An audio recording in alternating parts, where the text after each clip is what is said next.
Bonjour, bonjour. Alors, aujourd'hui, une petite météo du Zincoin, comme tous les jeudis. Comme tous les jeudis. Ah, je commence bien là aujourd'hui, comme tous les lundis. Avant de commencer, très très rapidement, dans l'onglet communauté, que je vous montre, il y a eu deux chaînes qui ont été. Enfin, oui, deux chaînes qui ont été créées. Donc la mienne, ici, chaîne sur les chats. Je vous invite à regarder, à aller voir. Très très intéressante. Vous allez vous marrer. Et Matt qui a créé une petite vidéo sur la sienne aussi, c'est le chat poupe. Je vous invite aussi à regarder. Ça aidera le référencement. Voilà, ça c'était courte introduction, puisque je pense que... Ah oui, ça s'accumule ici. Mais du coup, demain on fera... Bon, c'est une bonne idée apparemment, le Parlons Crypto de mardi. Et jeudi, on fera un truc open bar. Je pense que ça sera... On va commencer par spécial conspi. Je crois que ça... Bon, je ferai un sondage au cas où. De toute façon, c'est pas les trucs qui manquent, mais c'est le problème, c'est une question de timing. Du coup, alors vous vous souvenez, c'était dimanche ou samedi? Ça devait être samedi, je pense. Dans l'accueil, je vous ai mis ça. J'ai assisté en direct à une attaque 666. Alors, qu'est-ce qu'une attaque 666? Je crois que ouais, j'en ai déjà entendu parler, mais pour ceux qui n'ont pas entendu parler, c'est sur Boursorama, quand il y a des traders, que lorsque on se donne un nom de code, généralement, bon, 666 pour que ce soit bien visible, pour alerter qu'on va acheter en masse et après le 777 pour vendre. Comme ça c'est pour plumer très très vite les gogos. Donc apparemment il s'est passé la même chose, mais ça parce que on fait ça parce que les communications étaient assez restreintes. Vous imaginez, ça doit dater, je sais pas de quand, de l'avant Internet. Hein, vous imaginez bien maintenant, bon, vous parlez sur Messenger, vous envoyez un petit, ou sur maintenant Discord, un petit message sans emballer et peser. Mais avant, il fallait que ce soit visible comme ça, parce que c'était pas évident de contacter quelqu'un, à l'époque du Minitel ou même avant. Parce que les marchés, ça existe quand même depuis fort longtemps, avant même l'ère informatique. Et du coup, voilà, on a assisté à la même chose, mais sur le Zine, c'est assez incroyable. Alors, ce qui paraît, c'est une opération de l'équipe du Zine qui a fait ça. C'est assez mystérieux.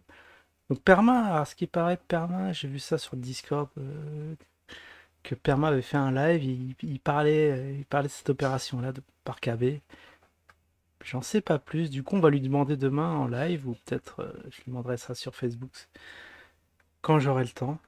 Mais en tout cas très étrange ces petites attaques, hein, vous pouvez voir. Hein. Ça a été pris sur le vif, je sais pas. Bah justement on va regarder aujourd'hui ce qu'il en est au travers de cette petite vidéo. Donc on y va, c'est parti. Alors le zine, voilà, je pense que ça a bien marché.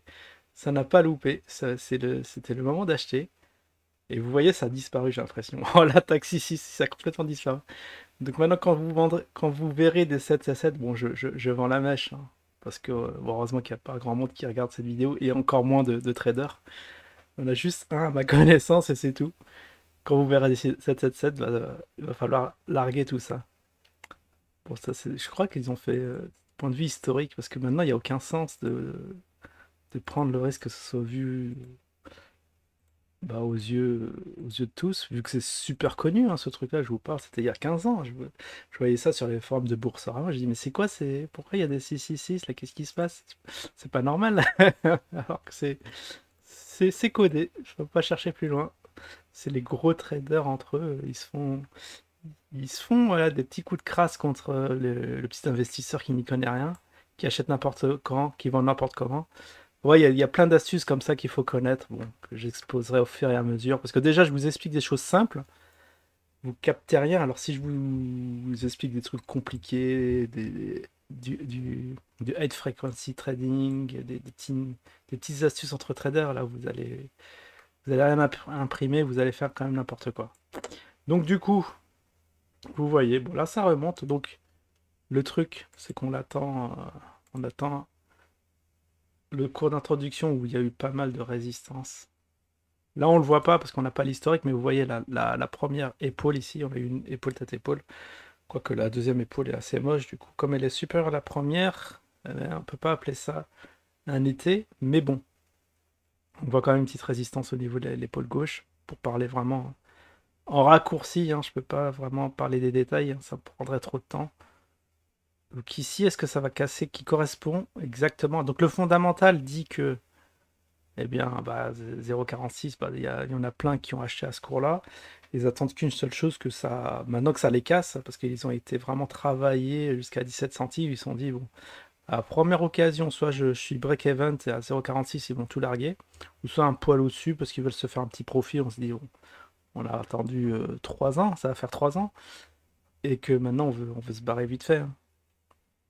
Enfin, on a attendu 3 ans, et bon, pour rémunérer ces 3 ans, si on fait un petit profit, ce sera toujours ça de prix. Du coup, à surveiller avec attention. Bon, on n'y est pas encore. Ça va arriver aujourd'hui. Je pense que c'est sûr, les lundis, il se passe des trucs. Grand max demain. Cette zone à surveiller. Soit ça casse et ça. Ah, j'ai plus d'objectif, hein. Ça va là bien au-delà des 1 dollar. Tout, il y aura une euphorie acheteuse, hein. Déjà, bon, au vu des volumes, pas trop. Je vois pas très bien les volumes, mais pourquoi les volumes sont pas là? Je les ai vus sur l'autre échelle. Mais bon, bref. En tout cas, les volumes ne s'affolent pas. Si vraiment les volumes étaient vraiment très très hauts par rapport à d'habitude, il faudra mettre un petit billet en théorie. C'est ce que dit la théorie. Et donc là, on surveille ce truc-là. Si ça casse, to the moon, c'est bon. Alors que le BTC est complètement décorrélé du BTC qui, je sais pas, j'ai pas vu combien il était, mais la semaine dernière, j'ai vu, il était à 21. Il se traîne encore. Faudrait que je fasse un petit point. Justement, ça fait trop longtemps que j'ai pas fait petit point BTC, on le fera demain. Et sinon, ça va rebondir. Vraiment la grosse résistance de la mort et ça va. Et là, on attend. Moi, j'attends les 1 centime, hein. 1 centime. Bien que ça peut être divisé, hein, ça peut valoir 0,5 centimes, comme pour. Il y a une autre monnaie comme ça qui, à ce qui paraît qu'elle est similaire. Je sais pas ce que ça vaut. C'est le Troy. Apparemment, elle fluctue comme le Zine. Je suis pas trop convaincu de ça, mais bon, c'est vrai que les 1 centime, ça peut descendre encore plus bas. Ça peut faire des fractions de centimes, et du coup, ça dépendra à quelle vitesse. Si ça se stabilise dans les 1 centime, j'en achèterai. Mais si ça casse et que ça descend encore, je vais m'abstenir. C'est comme le BTC pour le niveau des 10K. Ça dépend de la vitesse à laquelle ça va aller en bas. Et plus grande est la vitesse, plus grande sera le rebond. Donc voilà, alors le zinzin, bon, très très bien, il pump. Comme il y a eu une dynamique haussière, hein. On en parle depuis des semaines. C'est vrai que l'idéal, c'était de le prendre à 17 centimes, mais qui l'eût cru? Et dès que ça a commencé à dépasser ses supports, enfin ses résistances ici, une résistance à passer, elle est passée. Après, il y a la mèche, résistance mèche qui a été passée par 2 fois. Alors ça, normalement, c'est... Voilà, on reconnaît bien une tasse à anse. Ça fait ça pème, et là, normalement, ça pump, hein. Là, point de vue, hormis les volumes, c'est une belle. Il faut que ce soit confirmé par les volumes, ce que je dis. Mais là, juste au point de vue graphique comme ça pump. Il y a 95% de chances que ça pump. Bon, on sait pas jusqu'où, mais ça peut être violent. Après, il y en a qui disent, ouais, il faut regarder la profondeur de la tasse, le mettre là, ici comme objectif, et vendre, je sais pas, à la moitié, ou au 61 ou 38. Il y a plein de niveaux où il faut vendre pour sécuriser ses profits. Puis voilà, c'est parti. Le zine to the moon, enfin.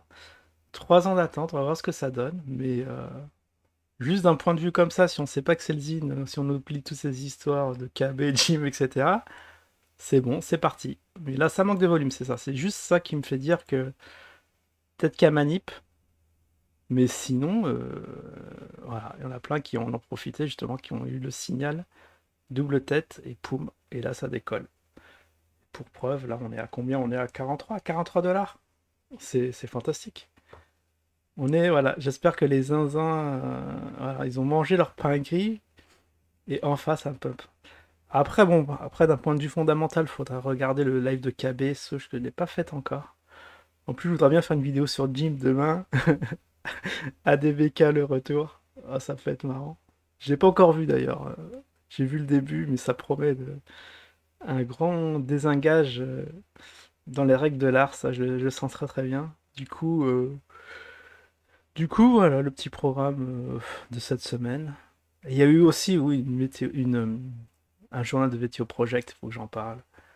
Ouais, la semaine est déjà bouclée alors qu'elle a même pas commencé. C'est assez affolant. Allez, je vous souhaite à tous une excellente semaine. Je vous dis à la prochaine. Ciao tout le monde.